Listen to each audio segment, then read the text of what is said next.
Welcome to our Free Society speaker series, and it is such a privilege to have you here and an honor for us to have you on our campus here at Hannibal LaGrange University. Free Society here at HLGU stands for what we call three critical foundations: democratic form of government, free market economic systems, and cultural institutions like the church. And so the speakers we bring to campus, we believe, embody those, at least one or if hopefully all of those. And you really, I believe, embody all of those as you see our vocation, our life through the lens of a biblical worldview, through the lens of our faith. And so we're just going to talk a little bit and chat, and I'll have a few questions for you, and Mr. Arrow will have a few questions for you as well. Is this your first time visiting Hannibal? I believe so. You know that old Johnny Cash song, I've been everywhere. Right. I know you've traveled around a lot, but I didn't know if your travels had brought you to Hannibal, Missouri yet. I don't remember having come to Hannibal, okay. But what a beautiful, just very tranquil place. You've come to, this is one of the best times of year here in Hannibal. The fall is really good as well. We're well known for, we're the, not the birthplace, but we're the hometown of Mark Twain. Oh. So okay. A lot of his novels, if you've read the novel Tom Sawyer or Huckleberry Finn, a lot of the places that he mentions are actual locations here in Hannibal. Oh, so cool. Maybe a trip back to explore some of those would be good. Our downtown area is really, really special. So you may not know this, but we just a few weeks ago, actually I think it was a couple weeks ago, we did a showing of the movie that was based on your life. Oh, Gifted Hands. Gifted Hands. Yeah. And so our students were able to see that. Of course, you were played in the movie by Cuba Gooding Jr., right? And so my first kind of fun question for you. Well, let me tell you something interesting about that movie.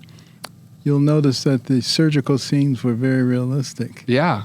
Not like many television shows. And it's because those were real surgeons and real operating room nurses. Oh, wow. They were not Hollywood extras. That's a great behind-the-scenes sort of tidbit there. Well, my question follows on that is, so if let's say for the sake, just for fun, if they were to make a sequel to that movie that focuses on your life since that time, you know, your career in politics, and kind of where you are today, what actor would you want to play you at this point in your life? Oh dear. You know, I don't keep up with Hollywood very much. Not very much. Maybe like Denzel Washington, or maybe like Morgan Freeman. Morgan would be good.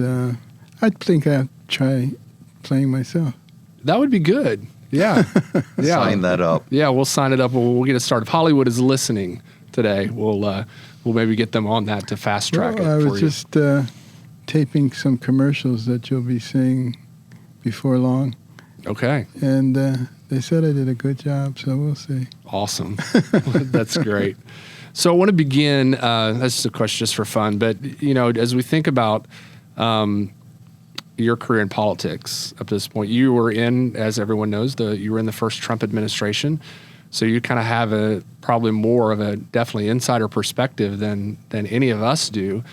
But now that you're not directly serving in the administration, maybe you're in an advising role, we don't know that, but how would you kind of grade the first sort of 60 days of the second administration, the Trump administration? Well, I'd give it a very high grade because they recognize that you got to move quickly. Yeah. While there's enthusiasm, and they also recognize that the American people are not patient individuals. This is true. They want it, and they want it now. Yeah. And they tend to be very reactionary, so you got to ride the crest while it's there. Absolutely. Any? So were you asked at all to be in the new administration? Were you consulted? Multiple asks of various types, but you know, I'm 73 years old now. Right. And you know, there are much younger people who are much more energetic, who are still going to be around in 20 years to see what they did. Right, exactly. Any thoughts on Elon Musk and Doge and his efforts with efficiency in the government? I know it's been you know, I have to admire him. I pray for him that he will come to know the Lord. Absolutely. But here's a man who's sacrificed a lot. He didn't have to do this. Right, exactly. He's lost billions of dollars. His businesses are floundering. People are attacking Tesla dealerships. He's got threats on his life. Yeah. And yet he persists. He has, right. You're right and correct. Like he doesn't have to be involved. He's got enough money where he could just sit back and put his feet up and enjoy life and think about how we get to Mars. Exactly. Right. Exactly. This evening after your talk, we're going to do a little Q&A, and we asked people who purchased tickets to submit questions, and so one of the I was very surprised by this. I figured people would ask about your medical career. Mm-hmm. They'd ask about obviously your thoughts on politics. But one of the items that kept coming to the surface in the questions was artificial intelligence. Mm. And so people want to know what Dr. Ben Carson's thoughts are on artificial intelligence, and maybe its use even in the medical field. Yeah. And is it friend? Is it foe? How do we view it? Well, every good thing can be put to a bad use. AI is a perfect example of it. Yeah. You know, I personally suffer from it because there are all these AI advertisements all over the internet with me selling everything. Really? From brain pills to ED cures to heart. You just name it, they got me selling it. And you know, I can't do anything about it because I'm a public figure. Wow. And Congress was going to take that up a couple of years ago, and I was very much hopeful that some of the stuff would stop, but then they dropped it like a hot potato. I don't know what happened, but it was just gone. That's so interesting. But by the same token, it's going to be great in medicine because you can analyze so many things so quickly. Mm. And, you know, what might take many years of research and combing through data can be done in minutes. Absolutely. I kind of lament the fact that when I was doing my PhD work in, you know, back in 2014, if I wanted to cull my research, it was go to the library and pull journal articles. Mm-hmm. Now it's, you know, you enter something in and it'll pull and cull the journal articles for you. It'll read them and summarize them. And I thought, if only that would have saved me hours and hours of research. And think about how AI and virtual reality will have an impact on education. Yes. I mean, it already is. Yeah, little kids learning about the Peloponnesian War, you can be right there. Yeah. You can see what's going on and what were the factors that caused it. And it's pretty amazing what it's going to be used for. But by the same token, you know how tough it is to get kids away from their Nintendo PlayStations. Right. What's going to happen when they can disappear into a virtual world? It's already happening. Yeah. And what we're facing here as a university right now is, yes, like you said, AI can be a great tool for students to do research and do it efficiently.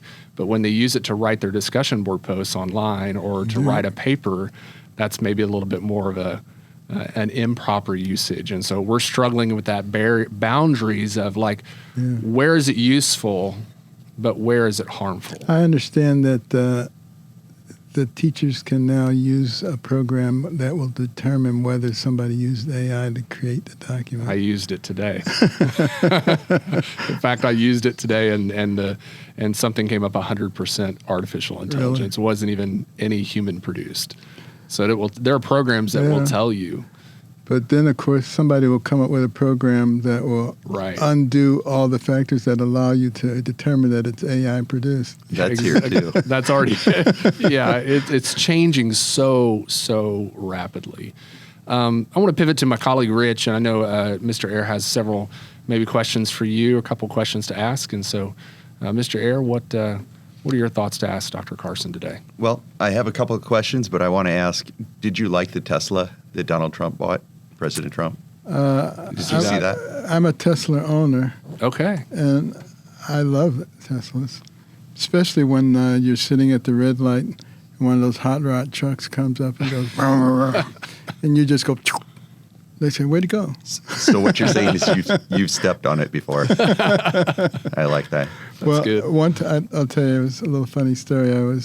Do you know who Tony Orlando is? Mm-hmm. Yeah. Tony Yes. Orlando's a friend. And I was showing him how fast the car could go one night. I said, okay, hold on your seat, watch this.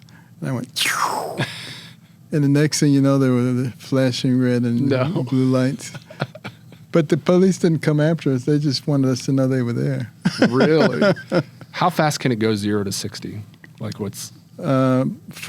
Between 2 and 4 seconds. Wow. Do you have a Plaid? Tesla Plaid? No, I just have the regular S series. Okay. But my wife always asks me to let her know before I'm going to accelerate. That's good. How long have y'all been married now? It'll be 50 years in July. So you know to let her know. Absolutely. I'm curious. You have been wildly successful, and I'm just curious. At what point did you realize that you were successful? I think I realized I was successful when I was a kid, and I was reading all of these books about inventors and entrepreneurs and the things that they could do. And it dawned on me that the person who had the most to do with you, what happened to you, was you. At that point, I knew I was going to be successful. I knew I would put in the necessary work and that it was all dependent on me, and I knew I was going to do it. So I say, we're done. We've got this. So would you already gave me a couple of measures, but do you have 2 or 3 measures for the college students that you would say these are the things you need to focus on to accomplish your dreams? Well, I think it's very important that you recognize what you're good at. Mm-hmm. Everybody's good at something. In fact, I would go so far as to say everybody is better than just about everybody else at something. If you can find out what that is, you're way ahead of the game, particularly when it comes to learning. If there's somebody that you admire and you try to pattern yourself after them and do things the way they did it, you're never going to go much further than they did. But if you, in fact, find out what your strength is and you really apply yourself to that, the sky's the limit.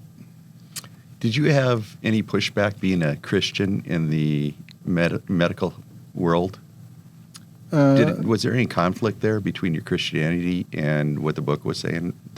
Did I have some arguments? Absolutely. Yeah. I had a lot of arguments with supposedly very bright people, including Nobel Prize-winning physicists, who really thought it was silly to believe in God and that God created us and created the earth and the universe. And I would just ask them questions, which, of course, they couldn't answer. And they would always say, well, we don't understand everything. And I said, I'm not sure you understand anything.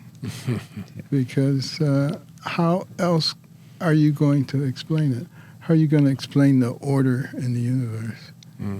And when you think about it, their explanation is always, well, if you have enough explosions over a long enough period of time, eventually after one of them, you're going to have a well-organized universe. And I said, so what you're telling me is if I blow a hurricane through a junkyard enough times over a long enough period of time, after one of them, there'll be a 747 fully equipped and ready to fly. That's a good one. That's a good point. I'm going to borrow that for my students. That's good.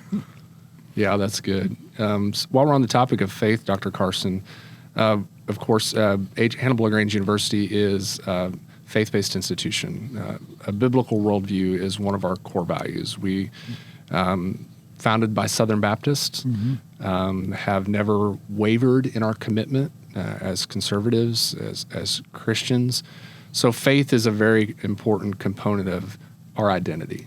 And we do believe that we are training the next generation of with knowledge for service, that their vocation is not just something that they do, but it's something that is God-given and God-blessed. And so I know that your faith in Jesus has played a massive role in your life, whether it be in the medical field or in politics. So talk for just a minute, share with our listeners who may be unfamiliar with your story of how your faith has played such a huge role, and where have you seen it shine the brightest?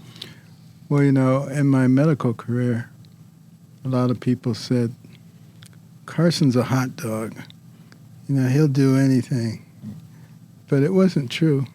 I always prayed to God for wisdom and for direction and for preparation.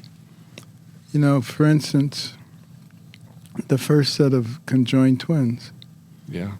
A few weeks or maybe a few months before I encountered them, I had an intense interest in conjoined twins. It just came upon me. And I started studying and reading the literature and trying to figure out why was it that there was such a high mortality. Was it like a journal article that kind of came across your desk, or just an interest that just developed? Just developed. And I started reading all the journals, and I concluded that it was exsanguination. They would bleed to death. And I said, how can you stop them from bleeding to death? And I talked to a good friend, the chief of cardiothoracic surgery at Hopkins, who did a lot of open heart surgery on little babies. I said, how do you keep them from bleeding out? And he said, there's a new technique called hypothermic arrest. We cool the body temperature, pump all the blood out, stop the hearts. And we can operate up to an hour before we have to pump the blood back in, warm it up, and start their hearts up. Wow. And I was saying, what if we got to the critical part of the separation where they always bleed to death, and we put them on hypothermic arrest? And then I said, why am I thinking about this? I'm never going to see a set of conjoined twins. And a few weeks later, there they were presenting this case basically to teams all over the world and saying, could anybody figure out a way that both twins could live? Because in Europe, they were told that they could separate them, but she had to decide which one would live, which one would die. And she couldn't do it. So yeah, no one should ever have to face that decision. But that clearly was God. Yeah. And then, there was another set of twins I was operating on, and it reached a point where it was just impossible.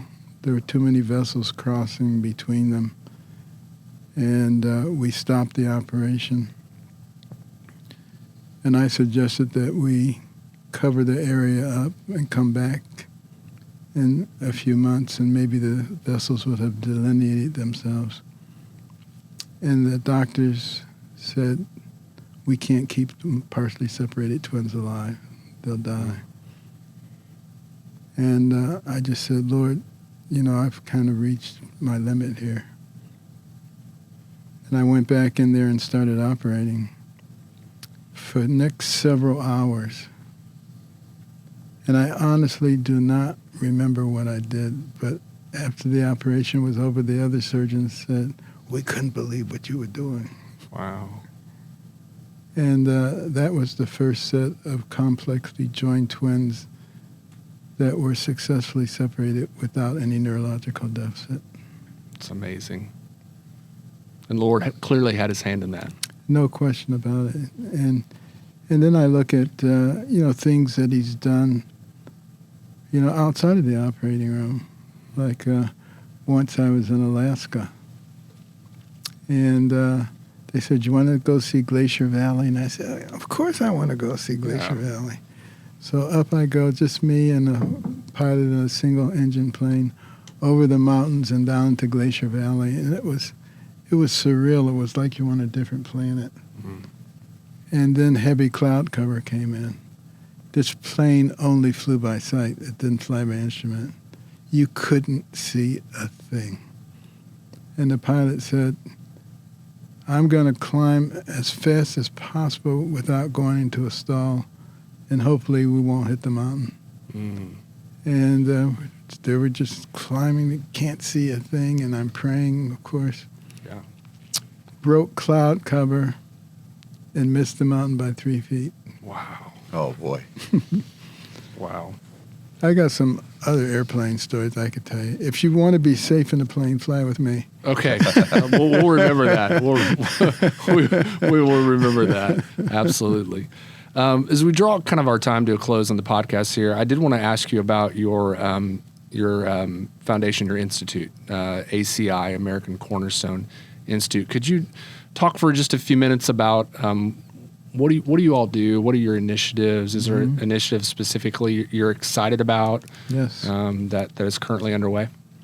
Well, it came about because after the first Trump administration, I said, this time I'm not going to fail retirement. I'm going to really retire and relax. But I couldn't, seeing the way the country was going. So a bunch of very talented people from HUD joined me, forming American Cornerstone Institute, to look at the cornerstone principles that made us into a successful country.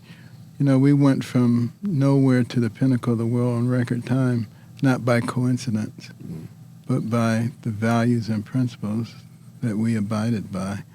Those being our faith, which taught us how to relate to each other, love your neighbor, not cancel your neighbor if they disagree with you. Right.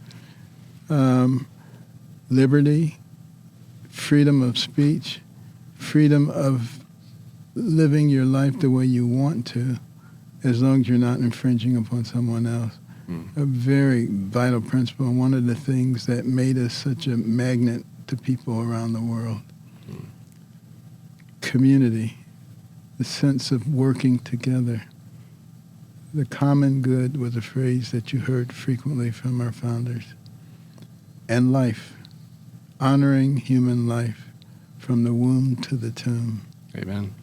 And then one of the programs we have, the pediatric component, is called Little Patriots, where we teach the children the values and principles that formed our nation. That's excellent. And all of our history, the good, the bad, and the ugly. Mm-hmm. But if you're objective, there's a heck of a lot more good than there is bad and ugly. You're right. It's an incredible history. And then we have the Executive Branch for America, which is aimed at young people, particularly college-age students, to teach them how the government works. This is an online course that you can take and get certified. And it's free of charge. All of our programs are free of charge. That's excellent. Because we get very patriotic people to support the program. Well, I'm happy to say today that HLGU, Hannibal LaGrange University, wants to support that program. So bringing you to campus, one of the ways that we're able to do that is through a grant program that we have through a company in Quincy, Illinois. And they generously donate funds for us to bring speakers to campus and speaker series. So we sold tickets for the event tonight, but we can't keep any of those proceeds. So we're going to donate to you. Our commitment to you, and we're going to donate online, is $23,000. Oh, fantastic. To your American Cornerstone Institute. And we wanted to reveal that to you today as our gift to you, Dr. Carson, for you to see fit to use in your institute to do the very things that you just described. Well, thank you. That's wonderful news. Yeah, and we also have something else for you and your wife, Candy, today. And so... because we got to carry it back on the airplane. Well, this will be fine. I think you can get this into a check bag just fine. Or, as you can see, you could put it to good use. So we'd like you to go ahead and you and Candy, if Candy wants to come over, and you want to come over and join us for a second, and you can open that. Candy's good at opening things. And we just want to give you to take a little bit of HLGU home with you. As a surgeon, you're better at opening. You know how to cut. Yeah, I'm good at closing. Yeah. Good at closing. I usually Here, I'll get the take last that. word. Or Rich will take that. I'll take, yeah. Rich will take that. You see the cups and things? Nice. beautiful. So we got you some coffee cups and The business What's department. this one? for Yeah, this, our- I might have snuck that one in. snuck that one in. Glacier Are Ice? What's what that? are Those are HLGU imprinted golf balls. I thought they were golf Oh, balls. Yeah, okay. so Cool. there you can use those, and then there are a couple shirts in there, Yeah. T-shirts in there for you guys Yeah. that say Hannibal LaGrange University. Yeah. Beautiful. And so, Well, thank you know, you. when you're relaxing and down in Florida or home or wherever you are, if you want to wear your HLGU shirt and people ask you about us, you can tell them what a great Excellent. experience you had at HLGU. Well, it's going to be fun. You know, we've had a lot of fun at College of the Ozarks in Missouri. Yeah, we have some colleagues down there. One of our business professors, Scott Hall's been down there, and I know a few other professors and people out there as well. I enjoy the institutions of higher learning that are God-centric. Yes, That's amen. us. And that's us, and that's our commitment to remain that way. So thank you for joining us today on the Free Society Podcast, Dr. Carson. If you're interested in Free Society programming at Hannibal LaGrange University, you can email us at freesociety@hlg.edu, and we'll sign you up on an email list to know about our future speakers that will be coming, as well as other programming we offer across campus. So again, thank you, Dr. Carson. We're looking forward Thank you, to your sir. talk tonight. Thanks for having me. Thank you.